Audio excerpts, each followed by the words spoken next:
Copyright protection requires creativity in the expression of ideas. ATC Distribution Group versus Whatever It Takes Transmissions and Parts decides if part number classification systems are eligible for protection. Hester Transmission Parts distributed transmission parts using a parts catalog it had acquired from a printing company. In 1994, ATC Technology Group acquired Hester Transmission, including the right to use the parts catalog and the services of Kenny Hester and other Hester Transmission employees. ATC's successor in interest was ATC Distribution Group.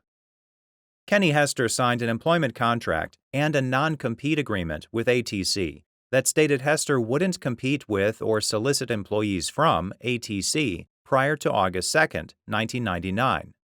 Hester left ATC in October of 1999. Hester gave over a 1 year's notice and stayed longer than he planned at ATC's request. Hester started a new distribution company called Whatever It Takes Transmissions and Parts that November. In January of 2000, Hester met with a group of former ATC employees who had worked with Hester, dating back to Hester Transmission. These employees resigned from ATC en masse over a 2-day period that March and started working at Whatever It Takes. The employees took copies of ATC documents when they left, including customer lists and the parts catalog. Hester had worked on this catalog since before Hester Transmission was acquired, but ATC published and distributed it in hopes of making it the industry standard. Hester created a new catalog based on the old one to use at Whatever It Takes.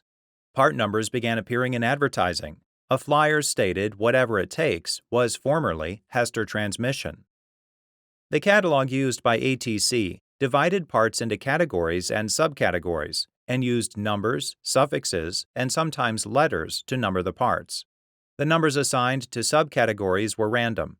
The part numbers within each subcategory were sequential and left gaps for future parts to be added. The catalog included illustrations created by copying photos of parts from another distributor's catalog.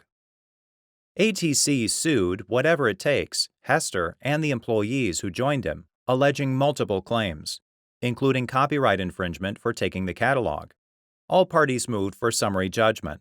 The court granted summary judgment on 10 of the 12 claims. Only part of one claim was decided in ATC's favor.